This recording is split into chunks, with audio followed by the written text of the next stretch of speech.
चलिए अब खबरों की शुरुआत करते हैं और सबसे पहले आपको बता दें कि उत्तर प्रदेश में भ्रष्टाचार को लेकर भ्रष्टाचार के आंकड़े जारी किए गए। सीएम योगी आदित्यनाथ कड़ा रुख अपना रहे हैं। सीएम योगी आदित्यनाथ सख्त हिदायत दी है कि भ्रष्ट कर्मचारियों के खिलाफ सख्त कार्रवाई की जाए। योगी ने भ्रष्टाचार में लिप्त कर्मियों के खिलाफ की जा रही कार्रवाई में और अधिक तेजी लाने के निर्देश दे दिए हैं। मुख्यमंत्री योगी आदित्यनाथ के निर्देश के बाद इस साल 31 जुलाई तक यूपी में भ्रष्टाचार निवारण संगठन की ओर से रिश्वत लेते हुए 18 लोक कर्मचारियों को रंगे हाथों गिरफ्तार किया जा चुका है।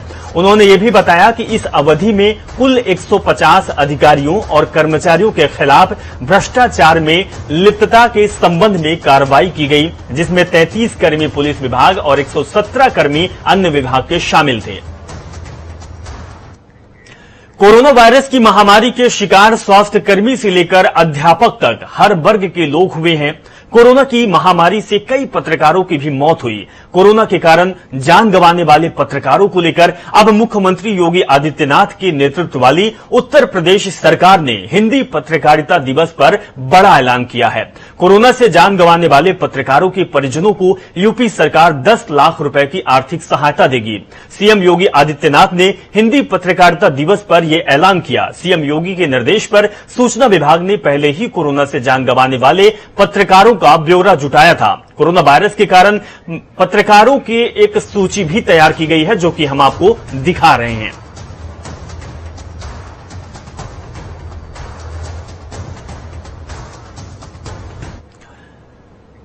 यूपी में महिलाओं को सशक्त बनाने के लिए कई विभागों में मिशन शक्ति अभियान चलाया जा रहा, जिसके तहत पहले ही महिलाओं के लिए कई सुविधाएं दी गई। इसी क्रम में आज सीएम योगी आदित्यनाथ ने सहायता समूह की महिलाओं से वर्चुअल कार्यक्रम के दौरान बातचीत कर रहे हैं। इस दौरान सीएम महिलाओं को समृद्ध बनाने के लिए 40,000 समूहों को रिवॉल्विंग फंड और 2,606 समूहों को कम्युनिटी इन्वेस्टमेंट फंड भी जारी किया। सीएम योगी आदित्यनाथ मिशन शक्ति अभियान के तहत महिलाओं के लिए 1.5 करोड़ रुपए से ज्यादा की राशि की सौगात दी।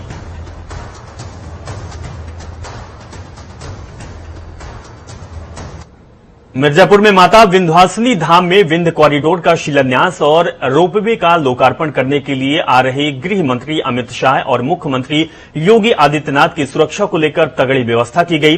वहीं 1 अगस्त को आयोजित कार्यक्रम में शामिल हो रहे अमित शाह और मुख्यमंत्री मां गंगा की आरती कार्यक्रम में शामिल होंगे। सुरक्षा को देखते हुए पुलिस के करीब 2000 जवान डॉग स्क्वाड के साथ ही ड्रोन से निगरानी की जाएगी। माननीय गृह मंत्री भारत सरकार और उत्तर प्रदेश माननीय मुख्यमंत्री जो है जी का आगमन है। अभी आप जानते हैं 1 तारीख को यहाँ पर लोकार्पण है, शिलान्यास है और विंध्य कॉरिडोर का जो सारा कार्यक्रम हो रहा है आप जान रहे हैं, और गंगा आरती का जो कार्यक्रम है उसके परिदृश्य में जो है ये, और खासकर जीआईसी में कार्यक्रम है, तो तमाम जो हमारे सुरक्षा के दृष्टिकोण से जो चीजें कराई जा रही हैं उसमें ड्रोन कैमरा का भी है कि सारे छतों पर, सारे जो आसपास के ऊंची ऊंची छतें हैं, बड़े बड़े लोग का घर है, तो उन लोगों को चेक करने के लिए ये ड्रोन कैमरा का इस्तेमाल किया जा रहा है, ताकि जो है एक सिक्योरिटी के सिस्टम को जो है हम और मजबूत कर सके। प्रतापगढ़ जिले के समाजवादी पार्टी कार्यालय पर शिवाकांत ओझा ने प्रेस कॉन्फ्रेंस की। उन्होंने बसपा के महासचिव सतीश चंद्र मिश्रा पर जमकर निशाना साधा। उन्होंने कहा कि जब चुनाव नजदीक आ जाता है तब उन्हें ब्राह्मण की याद आती है, उससे पहले आप कहां थे। वहीं उन्होंने ब्राह्मणों का सम्मान समाजवादी पार्टी में है। ब्राह्मणों को दरकिनार करके कोई भी राजनीतिक दल सफल नहीं हो सकता।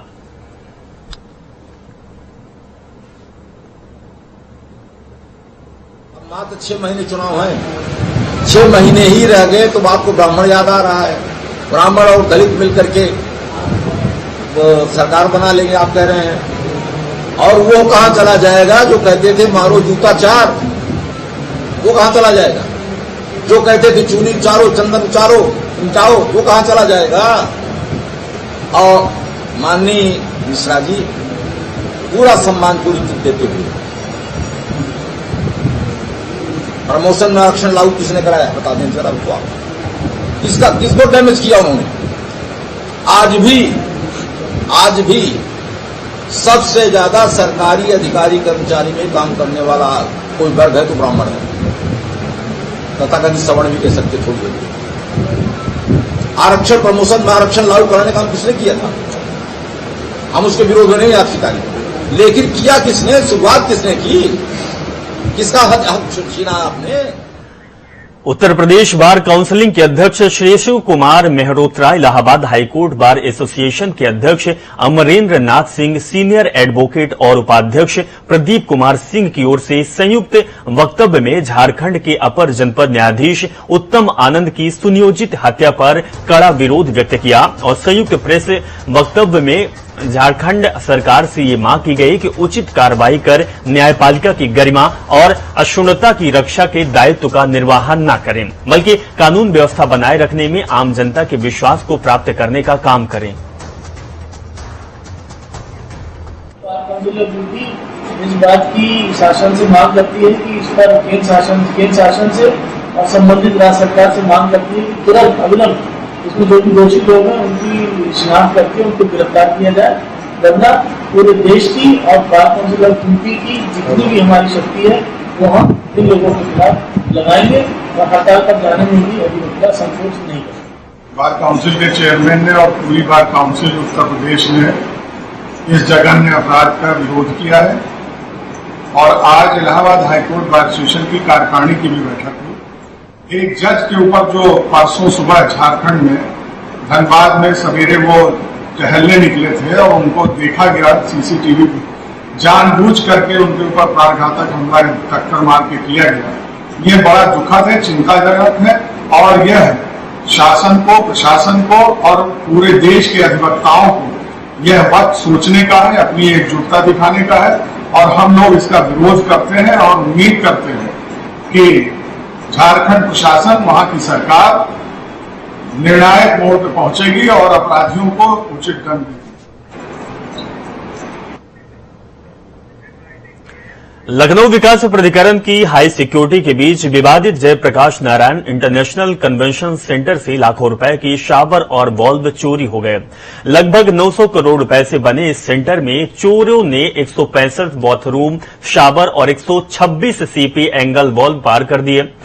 प्लम्बिंग और इलेक्ट्रॉनिक काम करवाने वाली कंपनी के प्रोजेक्ट मैनेजर की तहरीर पर रिपोर्ट दर्ज कर गोमती नगर पुलिस छानबीन कर रही है। कड़ी सुरक्षा के बीच इतनी बड़ी चोरी से एलडीए के अफसरों में खलबली मची हुई है। समाजवादी पार्टी के कार्यकाल में बनाई गई जेपीएनआईसी बिल्डिंग में लाखों की चोरी का मामला सामने आया है। आपको बता दें, बिल्डिंग के बंद कमरे के अंदर से लाखों की चोरी हो जाती है और बाहर दरवाजे पर ताला लगा रहता है। जेपीएनआईसी के बिल्डिंग के कर्मचारियों को भनक तक नहीं लगती। जब गोमती नगर थाने में इसकी एफआईआर दर्ज कराई जाती है तो पुलिस के मुताबिक 2 ठेकेदारों के बीच का गबन का मामला बताया जाता है। ये जो बिल्डिंग है ये लखनऊ विकास प्राधिकरण के अधीन आती है। आपको बता दें, ये जो बिल्डिंग है इसकी पूरी देखरेख लखनऊ विकास प्राधिकरण करता है। कहीं ना कहीं इस चोरी में विकास प्राधिकरण, लखनऊ पुलिस दोनों जांच कर रही है। देखने वाली बात ये होगी कि इस जांच में क्या कुछ सामने निकल के आता है।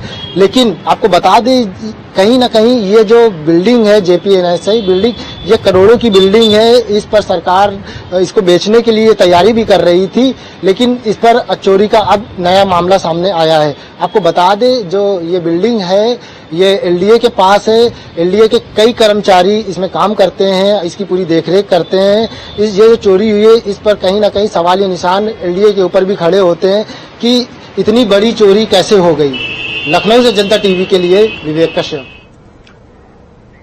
खबर भदोही से है। भदोही में समाजवादी पार्टी की ओर से जनपद में तीनों विधानसभा में पिछड़ा प्रकोष्ठ का सम्मेलन आयोजित किया गया, जिसमें मुख्य अतिथि प्रकोष्ठ के प्रदेश अध्यक्ष राजपाल कश्यप ने कार्यकर्ताओं को संबोधित किया और कहा कि बीजेपी सरकार में पूरे प्रदेश में अत्याचार, गुंडागर्दी काफी चरम पर है, जिसका जीता जागता उदाहरण पंचायत चुनाव है, जिसमें बीजेपी के नेता और कार्यकर्ताओं ने पुलिस प्रशासन के सामने एक महिला का साड़ी खींचा, उसको नामांकन नहीं करने दिया। वहीं उन्होंने ये भी कहा कि 2022 में जनता भ्रष्ट योगी के सरकार को उखाड़ फेंकने का काम करेगी।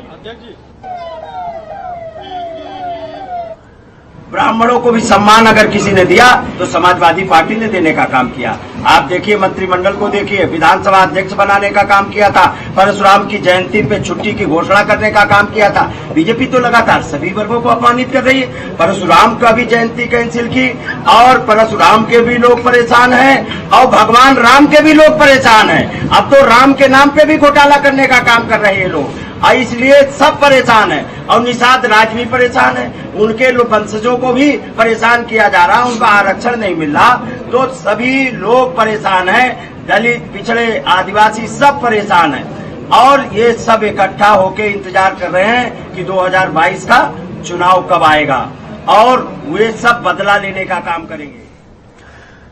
मृतक आश्रित पुलिस भर्ती 2018 के अभ्यर्थियों ने लखनऊ में जमकर प्रदर्शन किया। प्रदर्शन के दौरान अभ्यर्थियों ने बीजेपी कार्यालय का घेराव किया। उनका कहना है कि पदों की संख्या कुल संख्या की तुलना में काफी कम है। कल पदों पर भर्ती की अपेक्षा 5% ही मृतक आश्रित पद अभ्यर्थियों को आवंटित किए गए। अभ्यर्थियों की मांग है कि मृतक आश्रित पदों की संख्या बढ़ाई जाए। वहीं पुलिस ने प्रदर्शनकारियों को हिरासत में लेकर सभी को इको गार्डन भेज दिया। मृत आश्रित पुलिस भर्ती को लेकर आज भारतीय जनता पार्टी कार्यालय के बाहर कुछ लोग पहुंचे हैं। उनसे जानते हैं आज किन मांगों को लेकर ये लोग प्रदर्शन कर रहे हैं। क्या नाम है आपका, कहां से आई? मैं कानपुर से आई हूँ, मृतक आश्रित अभ्यर्थी हूँ। 2018-19 बैच का है सर अध्याचन। सर हमारे साथ इन्हीं अफसरों ने धांधली करके हमारे पद आगे और पीछे वालों को बांट दिए, क्योंकि हमसे पहले वालों को भी संतोषजनक पद मिले 442, हमारे बाद वालों को 183 पद मिले और सर हमें 29 पद 463 बच्चों में दिए गए। और आज हम लोग जब नौकरी की मांग करने शांतिपूर्वक आते हैं तो यही पुलिस वाले जहाँ जिसमें हमारे पिता ने, हमारे पतियों ने सेवा करी इतने साल, वही हम लोगों को किस तरीके से गाड़ी में भर भर के इधर उधर ले जाते हैं। और भी महिलाएं उनसे जानते हैं कहाँ से आई हैं? हम बनारसी से हैं, दीघा सिंह नाम है। हम लोग 456 अभ्यर्थी है, 29 सीट मिला। हम लोग पेपर आ गया, 5 सितंबर का पेपर है। हम लोग का बहुत परेशानी से हम संघर्ष कर रहे हैं। ये अधिकारी लोग कहीं बैठने नहीं दे रहे हम लोग को, और यहाँ से चले जाओ धरना मत दो, हम धरना देंगे यही तो बैठेंगे। कब से आप लोग लखनऊ में प्रदर्शन कर रहे हैं? हाँ सब लोग ये परेशान है। हम बागपत से आए। क्या मांग है? हमारी मांग यही है कि हमें उचित पद दिए जाए। हमसे पहले वालों को उचित पद दिए गए थे, हमसे बाद वालों को दिए जाए। हमें हमारे साथ हमने 456 कैंडिडेट हम लोग को 29 सीट दी है। हम केवल मोदी जी, योगी जी से उचित पद चाहते हैं। हमारे साथ पहले जो बैच गया उसको 70% सीट दी गई है अभ्यर्थियों के अनुसार और हमें केवल 6% दी गई और जो हमारे अगला बैच है उसको 50% दे दी गई है। ये हमारे साथ सरासर अन्याय है। क्या हमारे बच्चे मृतक आश्रित के नहीं है? क्या उन्होंने अपने पिता का साया नहीं खोया? क्या हमारे पति हमें छोड़कर नहीं गए? साफ तौर पर जो मृत आश्रित पुलिस भर्ती के अभ्यर्थी हैं वो लगातार राजधानी लखनऊ में चक्कर लगा रहे हैं और प्रदर्शन कर रहे हैं। इसके चलते आज भारतीय जनता पार्टी दफ्तर के बाहर जो अभ्यर्थी हैं उन्होंने प्रदर्शन किया है। साफ तौर पर इनका कहना है अगर हमारी मांगें नहीं पूरी होती है तो हम लगातार ऐसे ही प्रदर्शन करते रहेंगे। लखनऊ से इंटरव्यू के लिए अभिनव। हरदोई जनपद की सबायजपुर विधानसभा से बीजेपी विधायक पर महिला नेत्री ने अभद्रता करने का बड़ा आरोप लगाया। बीजेपी नेत्री ने आरोप लगाते हुए बताया कि भाजपा के विधायक ने भाजपा की महिला मोर्चा मंडल की अध्यक्ष ब्राह्मण महिला नेता को सरेआम गाली गलौज करके बेइज्जत किया, साथ ही जान से मारने की धमकी दी। हमने विधायक जी से कहा, हमने कहा दादा ऐसी बात है और ये काम हमें करने दो। समूह से हम जिले से पास करवा के आए हैं दादा, अगर तो दादा ने कहा नहीं ये काम तुम नहीं करोगी, समूह में कुछ नहीं, ये काम जो है हमारे भतीजे हैं राजन वो करेंगे। तो हमने कहा दादा थोड़ा काम हमें भी दे दो, आधा ही दे दो। बोले इतने में विधायक जी को पता नहीं क्या गुस्सा आया, क्या उन्होंने जो है वो उठ के तरफ को जो गालियां देने लगे। हमसे कहा उठो यहाँ से, जाओ यहाँ से, जल्दी से जल्दी भागो यहाँ से। तो हमने कहा दादा बात क्या हुई, बात तो बता दो, हमसे गलती क्या हुई है? तो बोल रहे कि जाओ यहाँ से, नेतागिरी मत करो। इतना मतलब ऐसे अपशब्द बोले कि वो हम अपने मुंह से नहीं बता सकते। कोरोना महामारी से निपटने के लिए यूपी सरकार कोई ढिलाई नहीं बरत रही। कोरोना को हराने के लिए सरकार लगातार वैक्सीनेशन पर जोर दे रही। इसी कड़ी में सरकार ने दूसरी डोज न मिलवानों को फोन कर टीकाकरण केंद्र पर बुलाएगी। वैक्सीनेशन सेंटर और सीएम हेल्पलाइन से लोगों को फोन किया जाएगा। सरकार पहली डोज लगवाने के बाद निर्धारित समय पर दूसरी डोज नहीं लगवाने वालों की सूची तैयार कर रही है। दस्तक के साथ ही उत्तर प्रदेश सरकार पूरी तरीके से एक्शन मोड में आ गई है। जो लोग पहली डोज लगवा करके दूसरी डोज लगवाने में आनाकानी कर रहे हैं उनको लगातार फोन किया जा रहा है। इस वक्त हम सीएम हेल्पलाइन 1076 के अंदर मौजूद हैं। आप मेरे पीछे देख सकते हैं, यहीं से कॉलिंग करी जा रही है। लगभग सैकड़ों की तादाद में कॉलिंग करी जा रही है और सुबह से ही ये काम किया जा रहा है। कोविड कमांड सेंटर और 1076 के माध्यम से ये कॉल करके लोगों को जागरूकता की जा रही है। हमारे साथ इस सेंटर के जो प्रभारी हैं सईद अहमद साहब, वो भी मौजूद हैं। सर, किस तरीके के निर्देश दिए गए हैं कॉलिंग के और कैसे किया जा रहा है? देखिए, अभी जो हमारे यहाँ पर कॉलिंग हो रही है उसमें एक मुख्यतः कॉलिंग है जिसमें हम लोग लगभग शुरुआती दौर में जो लोगों को प्रथम डोज वैक्सीन का लग चुका है उन सबसे निवेदन कर रहे हैं, जिसको हम लोग वैक्सीनेशन रिमाइंडर्स कॉलिंग के नाम से कह रहे हैं। और उन लोगों को सबसे निवेदन करके सेकेंड डोज के लिए हम सभी को कह रहे हैं कि आप जल्द से जल्द अपने नजदीकी जहां पर भी ये डोज लग रहे हैं वहां जाएं और सेकेंड डोज लगवाएं। इतने ऐसे लोगों का कुछ डेटा निकाला गया हुआ है जिनकी अभी दूसरी डोज बची हुई है लखनऊ शहर में, तो कितनी कॉल्स एक दिन में की जा रही है? कुछ टारगेट सेट किया गया है, कैसे कर रहे हैं? देखिए, हमारे यहाँ पर लगभग 1 लाख कॉल्स प्रतिदिन करने का हमारा जो आप कह सकते हैं क्षमता है और इसमें और भी अलग अलग कॉलिंग्स हैं जो की जा रही हैं, सिर्फ रिमाइंडर्स, वैक्सीनेशन रिमाइंडर्स के अलावा भी। तो कुछ ही कॉल्स हम लोग वैक्सीनेशन रिमाइंडर्स की कर पा रहे हैं, उसके अलावा बाकी अन्य कॉलिंग्स पे भी हम लोग काम कर रहे हैं। लगभग प्रतिदिन 80,000 से 1 लाख कॉल्स करी जा रही हैं जो कि रिमाइंडर्स कॉल है। साथ ही साथ कोविड कमांड सेंटर में भी ये रिमाइंडर्स कॉल करी जा रही हैं और ये पूरी तरीके से प्रयास किया जा रहा है कि जितने भी लोग हैं जो दूसरी डोज लगवाने में पीछे छूट गए हैं उनको जल्द से जल्द वैक्सीनेशन करवा के पूरी डोज कर दी जाए। लखनऊ से वीडियो जर्नलिस्ट आशीष यादव के साथ अशारत सराज, जनता टीवी। नोएडा में बन रहे इंटरनेशनल एयरपोर्ट के शिलान्यास को लेकर सरकार की गतिविधियां तेज हो गई और भूमि पूजन के लिए जगह तय हो गई। प्रधानमंत्री मोदी और मुख्यमंत्री योगी आदित्यनाथ शिलान्यास करने ग्रेटर नोएडा आएंगे। वहीं उम्मीद जताई जा रही कि अगस्त के अंतिम सप्ताह में एयरपोर्ट का शिलान्यास हो सकता है। आपको बताते चले कि एयरपोर्ट के विकास की जिम्मेदारी Swiss company Zurich international airport limited को मिली है और इस कंपनी ने एयरपोर्ट का विकास करने के लिए Yamuna international airport private limited के नाम से एसपीवी बनवाई है।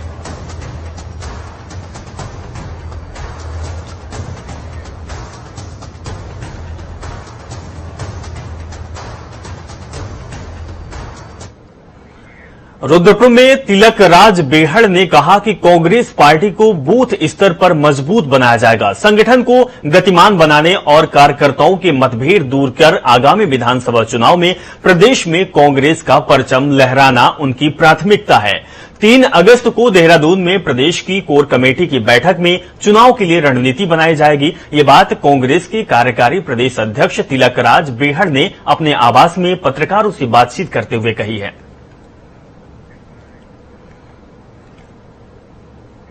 हल्द्वानी के स्पा सेंटरों में एंटी ह्यूमन ट्रैकिंग यूनिट की छापेमारी लगातार जारी है। कोरोना का समय चल रहा है और जनता को नियमों का पाठ पढ़ाने वाली पुलिस छापेमारी में बिना मास्क के नजर आ रही है। हम आपको तस्वीर भी दिखा रहे हैं। पुलिस स्पा सेंटरों में मास्क न पहनने पर कोविड के चालान काट रही है, लेकिन एंटी ह्यूमन ट्रैकिंग यूनिट की जो प्रभारी है वो बिना मास्क के ही स्पा सेंटर में छापेमारी करती हुई नजर आई, जिससे पुलिस की कार्य प्रणाली पर सवाल उठने लगे हैं।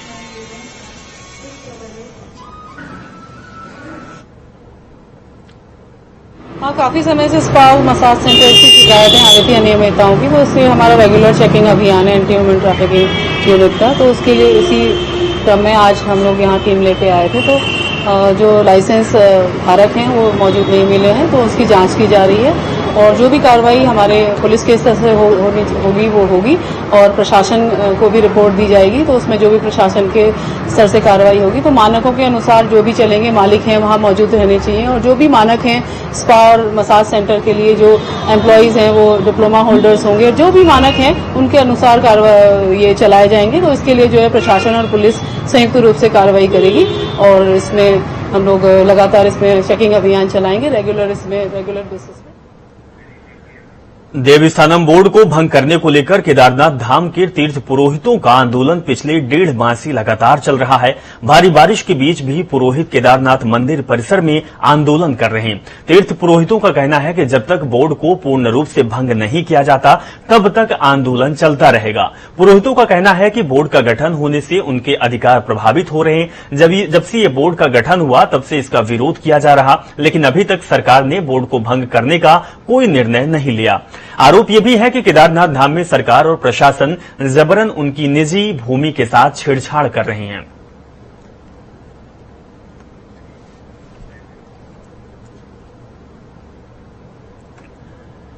तो रुद्रप्रयाग की हम आपको तस्वीर दिखा रहे हैं। देवस्थानम बोर्ड को लेकर लगातार प्रदर्शन चल रहा है। 1.5 महीने से ऊपर का समय हो चुका है और लगातार प्रदर्शन पुरोहितों का जारी है।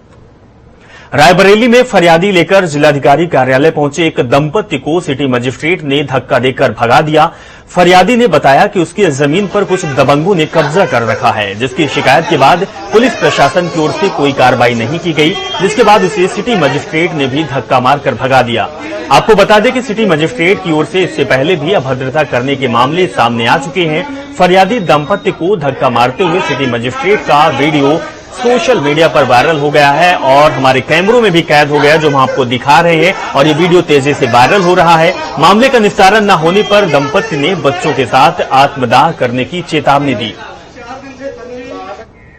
कौशाम्बी में एक जज को जान से मारने की कोशिश का चौंकाने वाला मामला सामने आया। दरअसल कोखराज थाना क्षेत्र के चाकबंद चौराहे के समीप एक तेज रफ्तार इनोवा ने उसकी कार में टक्कर मार दी। हादसे में वह बाल-बाल बच गए। मामला फतेहपुर के पॉक्सो कोर्ट के एडिशनल डिस्ट्रिक्ट जज मोहम्मद अहमद खान से जुड़ा हुआ है। एडीजी ने पुलिस को दी गई तहरीर में आरोप लगाया कि ये महज एक हादसा नहीं था, बल्कि उन्हें मारने की कोशिश की गई है।